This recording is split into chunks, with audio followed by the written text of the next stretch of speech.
Welcome to another edition of Expanding Mind.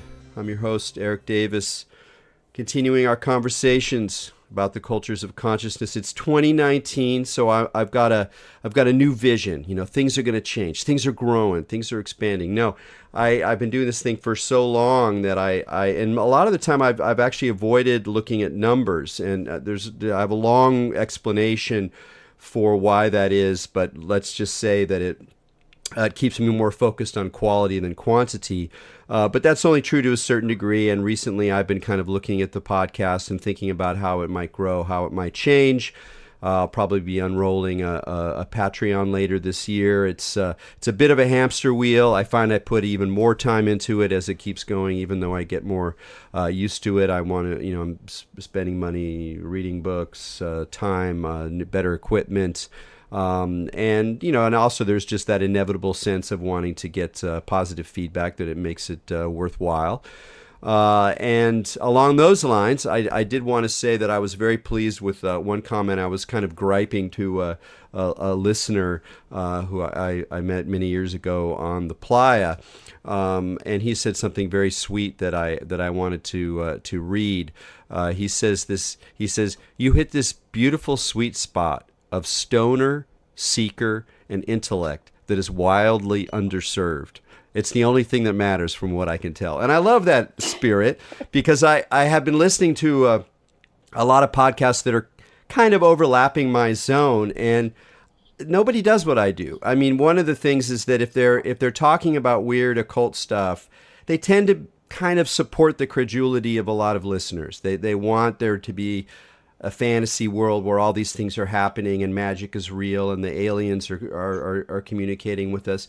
And I'm fascinated in exploring those realms, and I have my own hunches, but I'm really devoted to this kind of middle way. And then on the other hand, you go to a lot of kind of philosophy, neuroscience, even Buddhist sites, and they're very rationalistic. They're very skeptical in the kind of new sense of the term, whereas I think of myself as an OG skeptic in the kind of Robert Anton Wilson Puro sense, where you're kind of radically open-minded, but also very respectful of critical thought and indeed of science. So this sort of middle path that I'm interested in most of the shows kind of inform. I mean, that we do other things too. There's not a lot out there. So if you like this show and, you listen to it regularly, please consider doing a review. Like iTunes is really a place to do it. We have reasonably good numbers, not a lot of reviews, and I'm not very high up on a lot of the lists.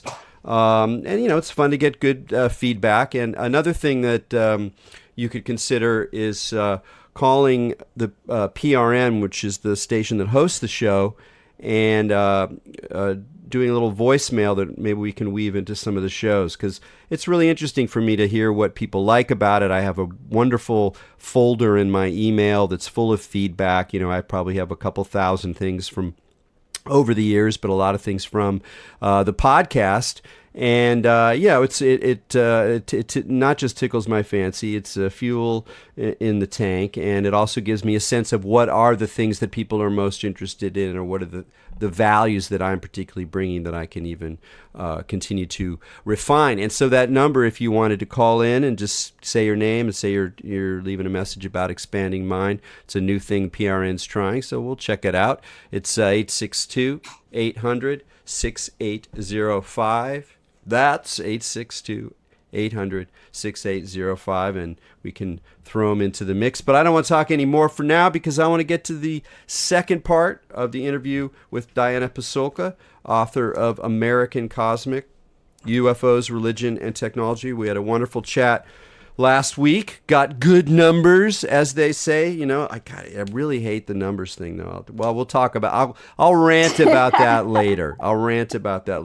Maybe I'll even devote a whole show to a solo rant about weaponized envy and the new social. Anyway, much more fun to continue to talk to Diana, who has a wonderful perspective that I find very simpatico, because her training is pretty similar to mine in terms of scholarship, and we've been influenced, as we talked about last week, by some similar characters, including Jeffrey Kripal and Jacques Vallée, who I've been trying to lure on this show, but believe me, it's very difficult. I've made promises. I've said, don't worry, we can not talk about UFOs. If you're sick of it, we'll just talk about investing or the internet or something. But he's always busy. He's always traveling. But he's a wonderful character, and I know has inspired us both in this sort of middle path where we're open. We actually feel something probably is going on out there that isn't altogether reducible to the familiar laws of physics, at least as they are presented in mainstream science, and yet still remaining radically open and at least I believe very intensely skeptical of in a deep philosophical sense, as opposed to the modern skeptic sense. So today, what I want to focus on is start off, Diana. I want to talk about media, and then I want to talk about religion. So welcome back to the show. Oh, thanks a lot. I had a great time talking last week with you. It was wonderful. Yeah, well, one of we didn't really talk too much about the media angle, and that's one of my what I really like about the book is the way that it's a kind of triangulation of UFOs and from a religious perspective, but also from a media perspective. And you have a lot of very interesting things to say. I mean, one of them is that much of contemporary ufology is a creature of media. It's highly mediated. It's invented through the internet, through documentaries, through Hollywood films, through television shows, and indeed so much so that it's almost hard to distinguish between people that you, as you insist on, to just make the distinction between the kind of media myth and the experiences or the researchers who are most rigorously interested in the phenomenon and not just participating in recycling and rehashing the mythology. So maybe that's an interesting place to start. I'm thinking in particular you have a chapter about in the field where they're sort of, trying to keep their finger in the dike and preventing the storm of hoaxing and fake news and just more, kind of mediated BS about UFOs and trying to winnow it down. So talk a little bit about this this distinction between the kind of general myth of UFOs and the kind of thing you're most interested in focusing in your book. Sure.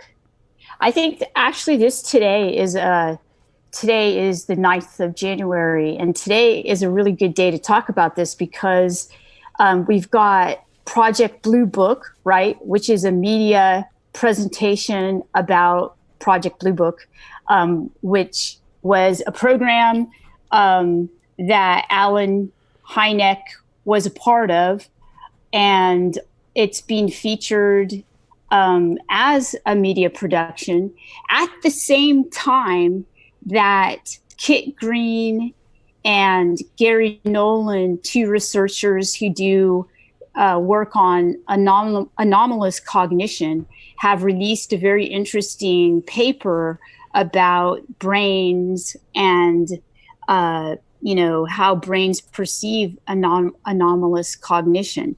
And so what I think is really interesting is that from my perception, the UFO community is really stuck on this media production that plays, people, there's a good book out there about Hynek, the Close Encounters guy, and it's a historical, accurate portrayal of him. That Jacques Vallée worked with Hynek, and you and I know a bit about him too. And you've got this media production that kind of, it takes poetic license, but then you actually have actual research that's out there and everybody seems to be ignoring it. So that's my point. My point was basically that you do have people who are in the field. And by the way, In the Field is a Facebook group started by Scott Brown, And it's a group of global videographers who capture the phenomena. And they also are schooled in CGI and Photoshop. So they're also able to identify hoaxes and things like that. And they basically say it's really difficult to identify what's really anomalous as opposed to what's CGI. And you have to have a trained eye. Okay.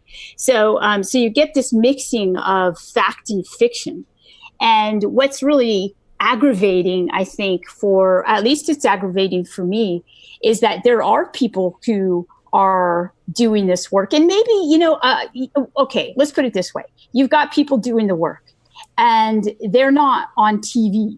They're not known. They're not in film. And they basically like it that way because they say, well, you know what? If a lot of people were, trying to get the information from me, I wouldn't be able to do my work in peace. So there is work that's being done, but it's not produced. So a lot of people that want to know about it, normal people, go online, they watch TV, and this is where we get our ideas of the phenomenon.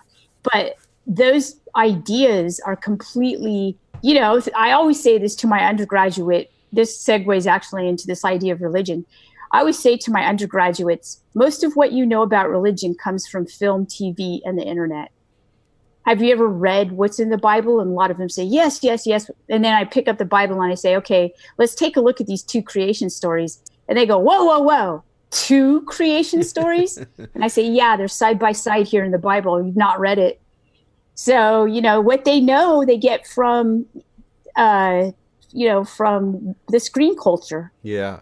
But it seems like and today's a good day for that because it's happening right in front of us.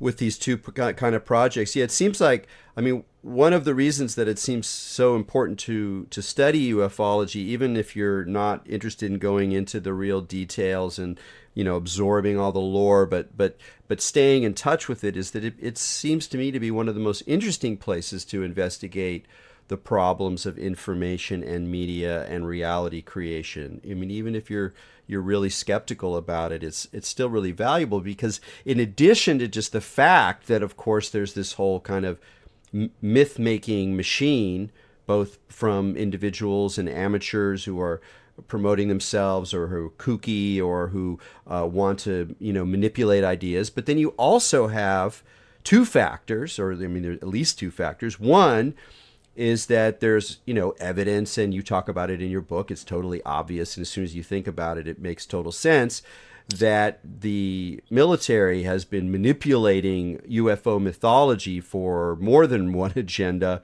since, the early 50s, if not into the 40s with the Roswell events and in the first arising of the flying saucer, in the sense that not only does this mythology make a good cover for actual developments, so people see weird things in the sky and they go, oh, it's just another UFO story. So it's a way of creating a screen around actual military developments. But in a more spooky zone, if you can imagine an espionage counterintelligence agency or set of agencies who are interested in exploring how one creates mass mythology, you're going to see it here. You're not going to see it. This is where you're going to see those kinds of manipulations as well. So there's very good reason to believe that the myth sphere isn't just a product of Hollywood or isn't just a product of amateurs who are, indulging in their own myth-making imagination in ways that can be very entertaining and quite rich, but that there's more going on there. So that's one side that seems interesting. And then the other thing that I'll throw out there, and you can take what you want, the other thing is that as far as I read it, and I could be wrong, as far as I read it, it seems to be the case that if you look really closely at a lot of experiences, especially well-known ones, it seems as if there's this strange, almost kind of anticipatory mechanism where scripts, ideas, images, little scenes, scenarios that we can find in fiction, we can find in Pulp Fiction and some strange story from France in the 1930s or whatever, seems to weirdly arise within people's experiences, not in the sense that they just read that stuff and then happen to have the experience, but almost as something weirder is going on, is that the very interface that our imaginations create between us and whatever is stimulating these experiences, when they're not just totally fabricated, that imagination has something to do with our own stories. And Kripal talks about this in lots of ways. So it's not just like the whole problem of myth is in a way the whole problem of the UFO. I totally agree. I think that like I say in my book, it's the perfect example here of seeing how a myth is created. We have the golden opportunity to see how a legend is formed, but a religion as well. So if I know Christianity best. This is what I specialize in. So I go back into the first, second, third centuries, and you can see the exact same processes at work. And this is interesting. So, you have experiences, then you have people talking about the experiences, and then you have people coming along and saying, well, these are very powerful experiences. How can we use them? And so, you have all of these different characters, and they all showed up when I first began my research. And I thought, at first I was a little taken off guard. I was like, wait a minute, we've got screenwriters showing up. We, people that are well-known people, people that are interested in doing this, that are household names were showing up, and people, agents, things like that, and that was scary for me. And I thought, what the heck is going on? And then I realized, wait a minute, this is just like Christianity. This is like the beginning of this major movement that's taking place, and you've got the people who are the experiencers, you've got the people who want to make the story of the experiences because they're powerful experiences, you have people that want to spin them for money and entertainment. I mean, you've got every factor in there that goes into making a mythology. And plus it's supercharged because of the type of media we have today, which, by the way, this is another point I make in the book, is that it's Heidegger's point. It's Martin Heidegger, the philosopher's point. It's basically, we assume that our technology is something that we use, but actually we live within a sea of technology. And when we watch something, say we watch, there's a great book called Your Mind on Film, and it's by Jeffrey Zach, I believe his name is Jeffrey Zach. Yeah, Zach. And he's a neuroscientist. And he does a great job, because what he does is he shows that, okay, you take, say, a historical event, and you let people read the historical event, and then a week later you show them a very visually stimulating movie about this event that's wrong, that's incorrect, and it's not historically accurate. And then 2 weeks later you test them on it, and they're going to remember the visual. They're going to remember the stimulating, immersive environment. They won't remember the accurate portrayal of it. So, so even though we go to the movie or we watch something on the internet and we say, I don't believe this, I know it's not true, our brains are way trickier than that.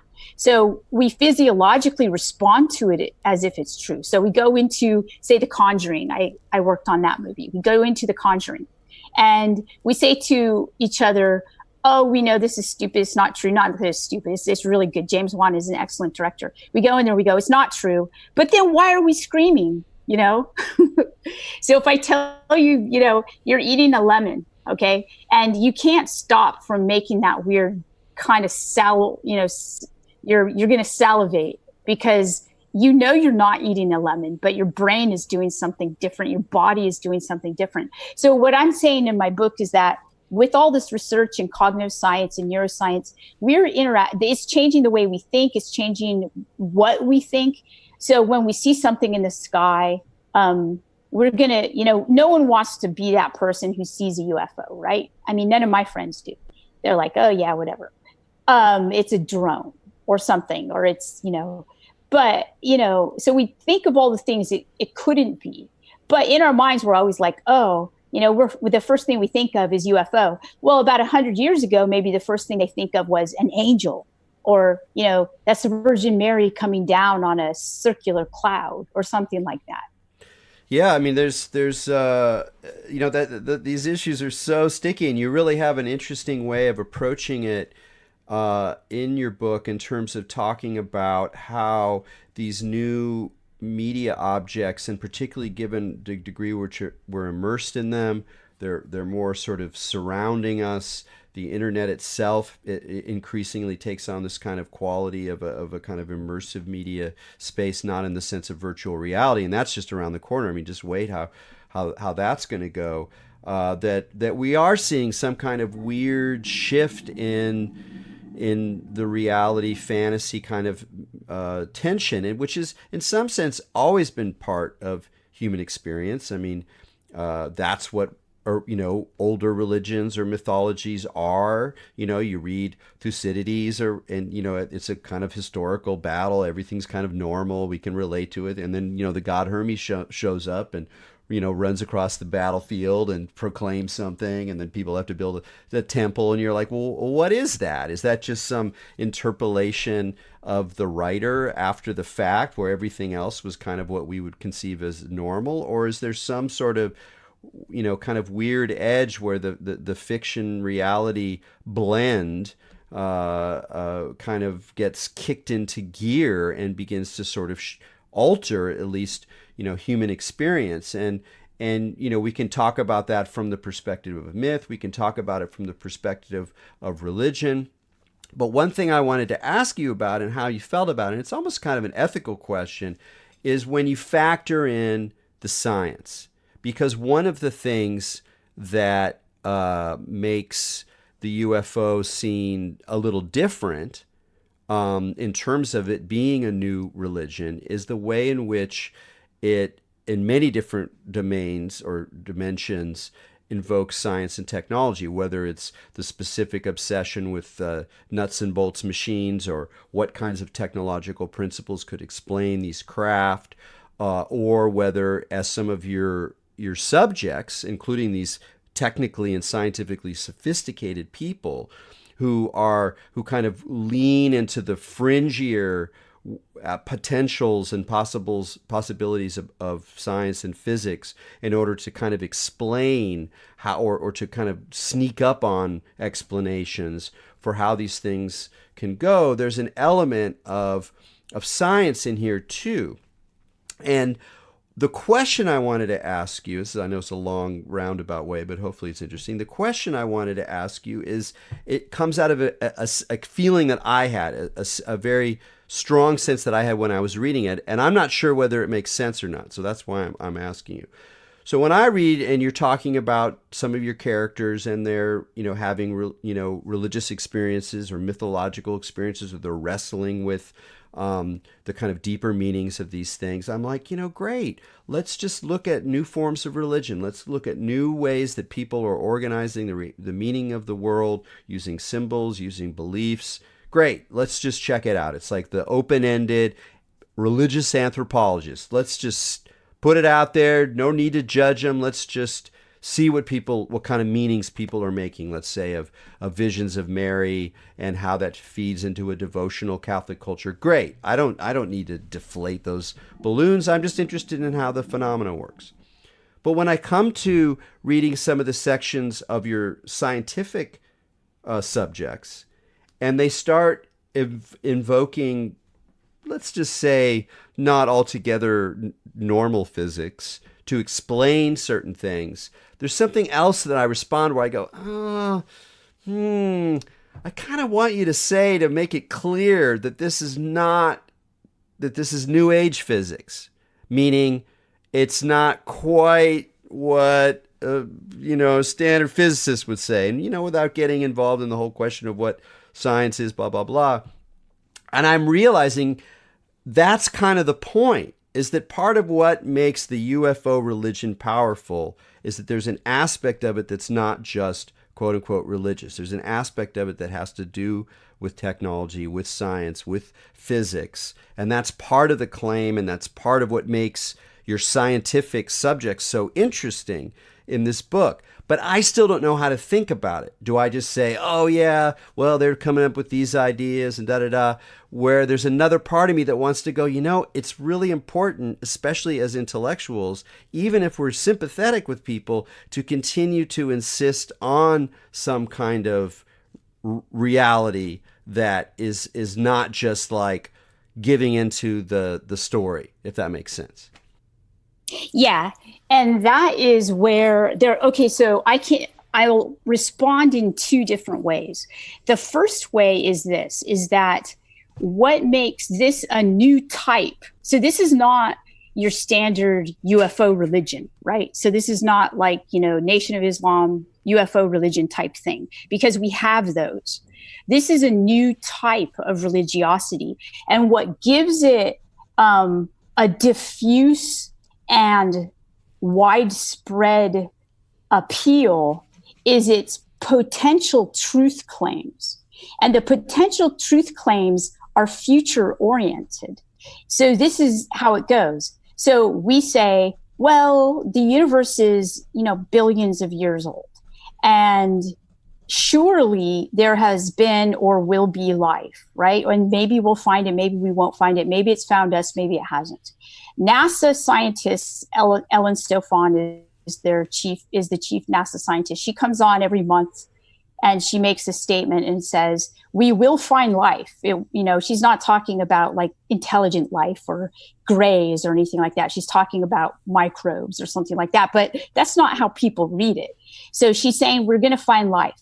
So you've got not only the mythology of the advanced ET, right, coming to either save us or destroy us, right? Either they're evil or they're good. But you also have scientists basically supporting this realistic idea that this could potentially happen. You don't really have that in other religions. So if you look at Christianity, you have to have faith to believe that Jesus walked on water. You have to have faith that he was resurrected and is the Son of God. Okay, no scientist is going to say, I'm going to prove that he's the Son of God. I'm going to prove that a man can walk on water. But you actually here do have scientists, and that's why I featured them. You have these scientists who are basically saying, in one particular case, I'm getting ET downloads, and they're helping me create technology. And another who's saying, at some point, ET, we're going to find some kind of habitable planet or life, or we're going to go into space, and this is how we're going to do it. And so, they're kind of at the forefront of, they're both incredibly successful. We can't, I'm not going to deny that. So what you have is the potential. It's like this, okay? If you give a survey, I give surveys to my students and I say, who believes in I give them 4 or 5 different ways that they could believe in ET life, right? And one of the ways is its future. Yeah, I believe that it could possibly happen. And a lot of them go for that one. So I make that statement in my book. I say, it's okay. People are very comfortable saying, well, perhaps someday this will happen, right? So they defer the realism of it.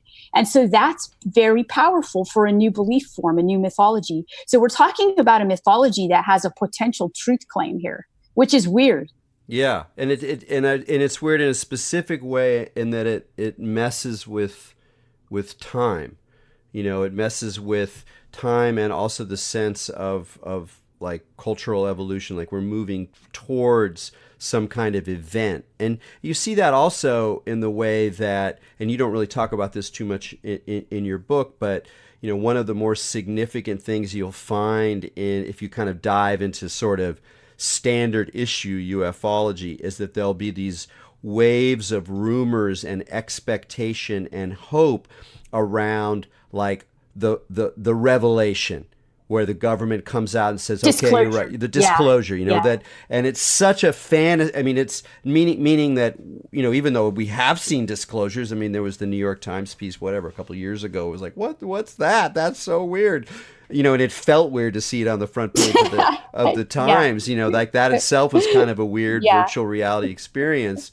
Not unlike I remember the first day I went in and discovered that, Arnold Schwarzenegger was running for governor. Like, it did that to me. Like, I felt Oh, like I I was in a know. science Tell me fiction about movie. it. Anyway, so but disclosure, it's so clearly about this sort of almost it's like a kind of, it's a literal revelation. It's that the truths will be known and they will destroy existing reality and everything will be kind of different. And so on the one hand, you can look at it and go, oh, that's so obviously religious. Come on. I mean, we can just see it. It's almost clockwork, religious psychology, Christian psychology. And yet at the same time, like you say, there's this kind of, it's all about a certain kind of truth claim that is not reducible or not, you can't just write it off directly as another mythological form. So is it still, does it then hurt it a little bit to think about it as religion? Is religion a big enough category to take in these future sciences? In a way, like your scientist characters are talking about Yeah. future technology development. Yeah, So I'm that's like, really a good question. Yeah. do we miss something Mhm. by I talking? think that I've been working in new religious movements, and a lot of people are doing fiction-based religion. Okay, so to me, this is even a different category than that. This is a category that makes this mythology so powerful that there's no way so many people are going to believe it. I feel like there's nothing we can do. We're going in that direction. It's going to happen. I'm not saying that ETs are going to come like Independence Day or anything like that. I'm not saying that. What I'm saying is that this truth bite to this new mythology makes it irresistible. That's what I'm saying. And that's basically what I'm saying all through the book, is that this is how this new type of religion emerges from our digital screen culture. This is how it does. And this is that new type of religion. And we're going to see it everywhere in different types of forms. Yeah, I mean, in one. And so, yeah, Go ahead. that's basically what I'm saying. Well, I was thinking about, again, this weird sense that there's like a future object that's shaping the UFO discourse, like that there's a sense of whether it's disclosure or whether it's the encounter or whether it's even just mainstream scientists saying, yeah, we found a bug on an asteroid or something, that there's this sense of Yeah, it's eschatology. right. Yeah, But I'm thinking that exactly. maybe there's another element of it, and your book would very much support that, particularly your wonderful discussion of 2001, that another object that's sort of looming in the future, that in a way that ufology is kind of like the temporal backwash of it through, through time, is that point where, because of virtual reality, because of children being raised in this environment and it becoming more and more difficult and fewer people are capable of maintaining a kind of full-on critical distance that makes a distinction between history and fantasy and maybe there's also a sense that there's that moment of like perfect virtual reality when the reality game is up and all the distinctions break down. And it's also a fantasy like Disclosure or like, the ET's landing at the end of Close Encounters. But I think it's also something that's implied by looking at this phenomenon deeply, like the way you do, which is it seems to reflect the power of that breakdown between fiction and fact. Let's call it virtuality, where it's sort of both and neither.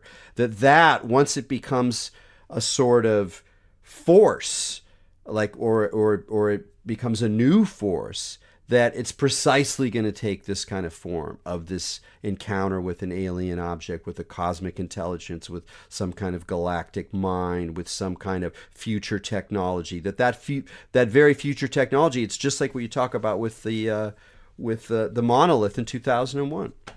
Yeah, isn't that crazy? Yeah, that movie was just haunted me throughout the writing of that book. I couldn't get away from it. I never even got that thing. Like I'm right here. I'm picking up my cell phone and I go, oh, it's a monolith. Like I never got that. It's like right in front of my face every day. I mean, I've seen that movie a dozen times, and then now I'm like, oh my God, look, there's I carry a monolith around with me everywhere I go. And the weird way that the monolith is a screen, Isn't that bizarre? Yeah. That was, I have to give credit to the guy who did collative learning, I think it's called. And he's got a bunch of I recommend everybody watch his analyses of 2001 and the monolith, the meaning of the monolith. And his last name is Ayer, but I can't remember his first name, but it's collative learning. And early on, I read his analysis and I was like, of course that's it. Of course that's it. So it's the cinema screen, and it's the screen. It's, it's the screen cultures that we live within. There was another point I was going to raise that you were talking about, but I can't remember what it was. It was right before the 2001. We're talking about the breakdown of real and virtual as this kind of backwards effect. So kind of like this. Yeah, the singularity type thing. So, right. So this conflation of, what the kind of reality in which we live. Did we talk in part 1 about the specialist factual genre? We mentioned it, but why don't you? I had that noted as something that I'd like to hear more about, because I'd never heard of it really before. I mean, I was aware of it a little bit, but it's a big deal. It really is, because this is exactly what is happening right now. So it's a genre called specialist factual, and it's kind of like documentary, or there are different genres of TV and Netflix, and every production company now, not everyone, but it's the big deal right now to have a specialist factual department. And specialist factual is a weird name, and I don't know who invented it. However, there's a Philip K. Dick short story that was made into Total Recall, and it was called "We Can Remember It For You Wholesale." And the name of that corporation that places false memories into your brain is called, in P.K. Dick's short story, it's called Extra Factual. So specialist factual is the exact same thing. What it is it's a department in these production companies that do this. They splice CGI and different types of use, of special effects that look realistic into historical footage, and they pitch them as documentaries, and they pitch them to kids. And so you'll see specialist factual productions on like BBC documentaries or the History Channel, and you'll see like the shark megalodon, or you'll see Tyrannosaurus Rex autopsies or something like that. There's a particularly good production company that does, it's called Impossible Factual. And what's interesting is that there are these professional firms that do this, but there are also people that have websites that do this as well. Like If Star Wars Was Real, I think you were at one of the conferences where I showed If Star Wars Was Real. It's a great website by this person who splices Star Wars characters into iconic pictures of world history. And so, it's like, here we live within this virtual environment, which is now our environment. We can't deny it. And we live with these characters who aren't actually real, yet to us, they have lives. They're real. People cry when they die. So this new virtual reality is being accelerated through these kinds of production companies like Specialist Factual. Yeah, it's amazing. I mean, it's just another, one thing to say. Earlier, you were talking about in the field, and there's a really poignant comment that the fellow makes. And as you point out, one of the main things these guys do is that they fight against hoaxes. Like they're interested in real deal records of whatever weird objects are in the sky, not in people hoaxing. And he basically says it's a losing battle, and it's a losing battle Yes. now. But it's really going to be a Yeah. losing battle in like 2 years, and like just like 2 years, like not like 20 years, like 2 years. No, right. And Yeah. Two and years. It might even be lost. it might already, well, in some sense, it's already lost because that's going to happen. And in a way, what I was just thinking about is that what you're talking about with the specialist factual programming, and then the kind of putting Star Wars characters in historical footage, is that it's this sort of sense that we're already in this. We've already crossed this point where we really can't trust video anymore as a carrier of historical value. And it's a weird thing because you think about it, like people had history or something like history before there was cinema, before there was photography. It wasn't like there wasn't history in 1753. There was. It's just that what carried history for those people was different than what carries it for 20th century people, which has a huge amount to do with cinema and photography and audio recording.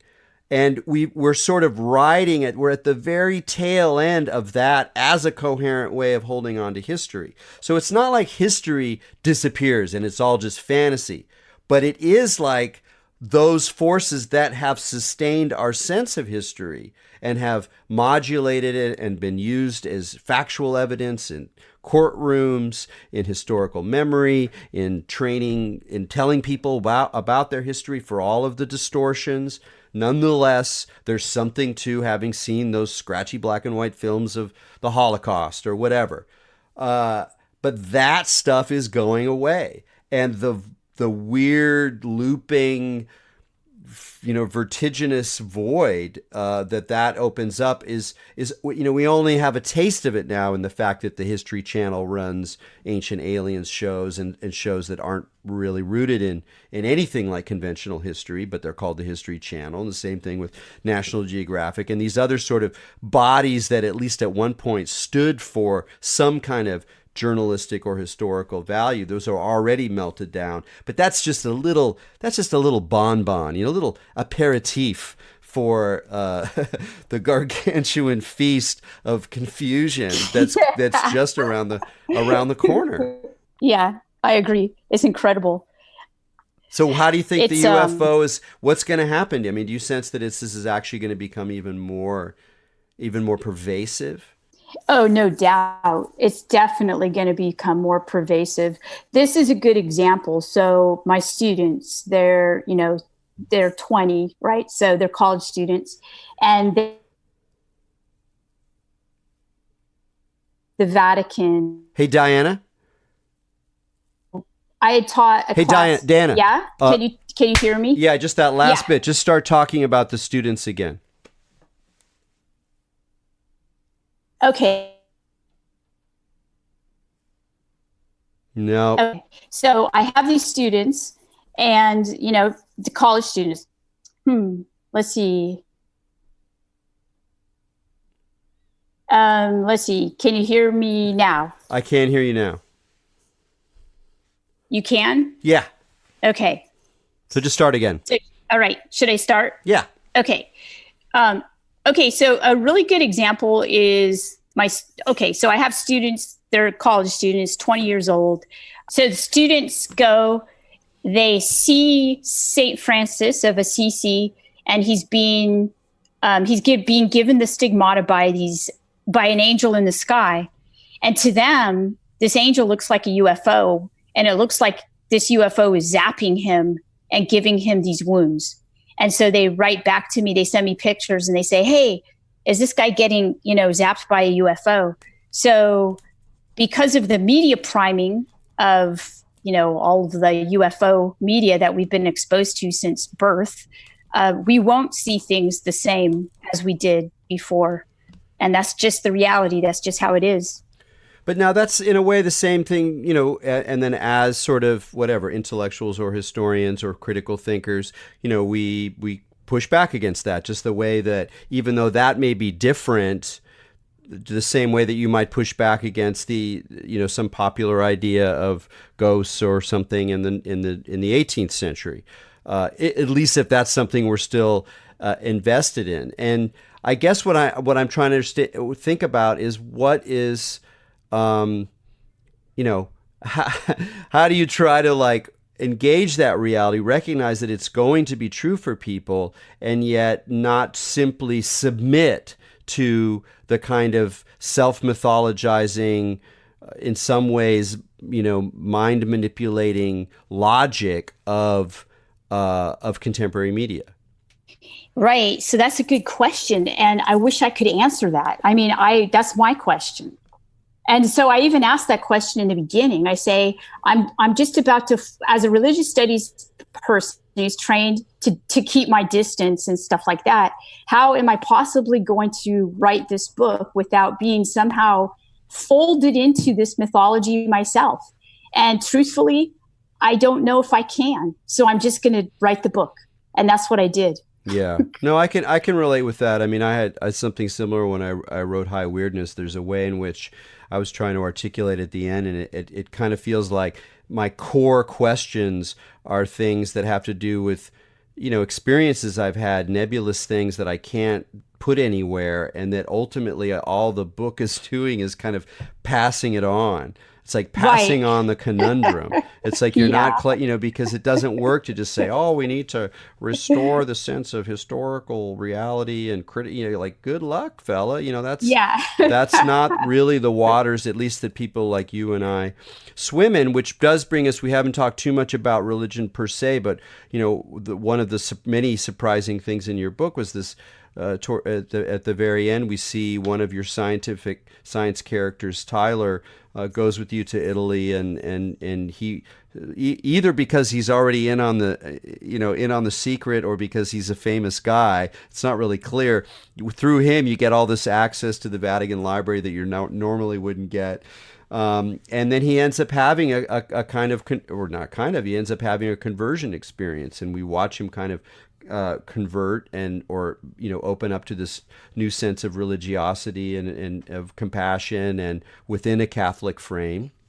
And I mean, that's a very interesting thing. And so what it made me go, how do you compare and contrast at that point between the UFO search, which has this kind of scientific or technical dimension to it, and in a way, a kind of classic religious search that winds up with a change of heart, with a maybe even an embrace of ideas that must be taken on faith. Does Tyler kind of prove that we're still really in religion here, or how did you end up thinking about that? Well, first of all, it really surprised me. So it's not like I planned this to happen, but it did. And so it was one of the things in the book. I mean, here I am studying, going around doing research on UFOs, and that's weird. But then this happens, and truthfully, that, so this guy becomes, he's completely impacted by this ethos in Rome, and then at the Vatican Observatory, talking with Brother Guy Consolmagno, who's this, Jesuit brother astronomer. And it's powerful. I watch it, and I want to find out if it has changed his idea of the phenomena. And he basically contextualizes it as he believes in God, but he also believes in ETs, right? And he believes that ETs are below God, but above humans. So he's got kind of this hierarchical way of looking at things, kind of like a medieval hierarchy. And so to me, that was fascinating. And I also saw what, because he was meeting people that had dedicated their lives to serving people. And I think that, here he's in the United States, he's got it, he's got his own airplane, and, he's kind of one of these guys that's made it. And so he doesn't actually work. I mean, all of my life, I went to a Jesuit school, and I've been Catholic. I've been around people who are Catholic. And so I that's nothing new to me. So I've seen people who've dedicated their lives. A lot of my friends are sisters and priests, and they do the hard work. They really do. They do a lot of hard work. And so here he's exposed to that, and that somehow touches him and opens him. And it's something I didn't expect at all. But I had to report it because that's what happened.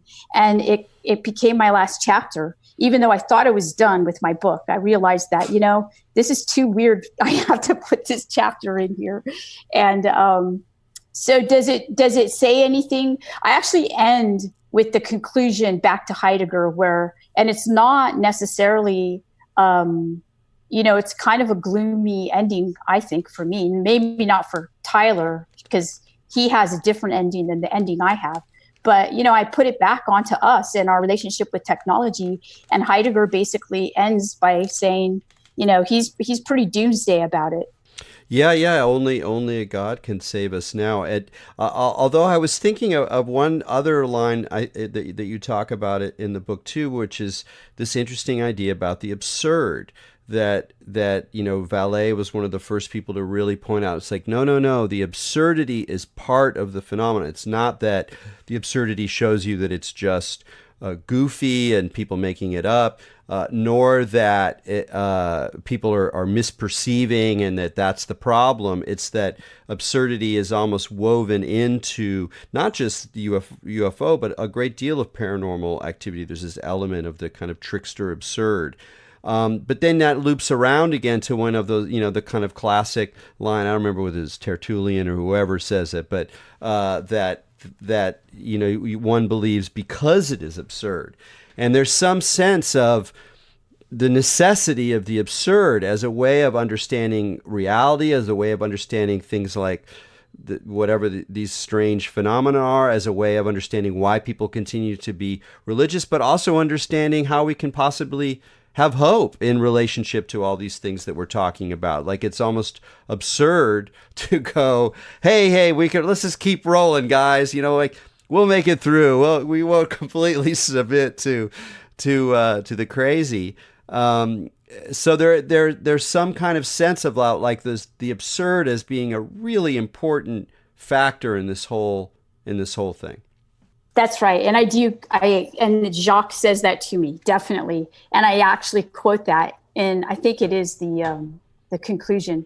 And that to me, more than any, and thanks for bringing it up, more than any other aspect, I think that's probably the takeaway for me, just for me. Because Jacques has said it's a koan, the Japanese Zen koan, right? Buddhist koan. It basically boggles the mind and wakes us up. And maybe that's what it's about. I don't know. But you know what? If it's about that, that's good. Yeah, we can't really know the end of that one. I was just listening to a podcast with Thomas Metzinger, who's a neuroscientist and Buddhist practitioner, very rational guy, but also very deep practitioner. And he was talking about there's a kind of state you can get into, which is sort of not that this is just an illusion, but it's also not what it seems to be. Like if you recognize that our perception of the world is a model that's created by the brain and you based it on anticipation and history and things like that, it's not that the model isn't there or it doesn't correspond or in some way represent a more underlying reality, but it's also a fabrication. And he was talking about the meditation or even going in and out of virtual reality, and he's kind of interested in the relationship between them, can get us to this place where what's happening, phenomena, appearances, in a sense, are neither real or simply illusion. And that thing, which is scary but also seems to be very key to our experience, does seem to be another thing at play in all of this, or at least a way to give it a kind of Zen or a kind of metaphysical framework, rather than just talking about like, oh, we can't tell the difference between reality and fantasy anymore. There's something else that's being pointed out. I love that. I think it's great. Well, what kind of we just got a couple of minutes left. What kind of response have you gotten from from true believers? Have people accused you of working for the CIA yet? Yeah, that happened a long time ago. So, yeah, I've gotten a lot of positive response from people who are religious, and I've also, believe it or not, gotten some cool responses from affiliated people. From what? To say that again? From what? With the CIA. Oh, okay. And yeah, affiliated people. I mean, positive responses all around. Let's put it that way. I got positive responses from the mainstream press. Publishers Weekly gave me a starred review. Kirkus reviewed it, said that UFO people who believed in UFOs were not delusional. I was like, okay, I'll take it. So my press has delayed, it seems, releasing it for various reasons, and that has gotten some people riled up, and I wish I could release it, but that's, the press gave me an apology for it, but there's nothing I can do about it. It releases on January 18th from the press. All right. So, it's been wonderful working with my editor, Cynthia. She's the best. She's quite intuitive, introduced me to a lot of the Russian cosmos stuff. And so far things have been okay. I think that, there will be pushback from various people, but I'll ask my friends to help me not read those reviews. Absolutely. No. Or I'll drink a glass of wine before I read them. No. I think it'll be a good ride, and maybe all the anticipation will amplify the excitement once the people can actually get their hands on the book. So anyway, we can just wrap it up there. But I just wanted to thanks again for speaking with us here on Expanding Mind. It's fun. Thanks so much, Eric, and I'll talk to you soon. Great. That's Diana Pasulka again, author of American Cosmic UFOs, Religion, Technology. It was supposed to be out, but now I'm going to hold on to my galley copy even more valuably, but it will be out very shortly. So tune into that and tune into the show next week. I think I'm going to do a solo show next week. I did one earlier last year, and people liked it, so I'm going to give it another shot. And until then, keep your minds open.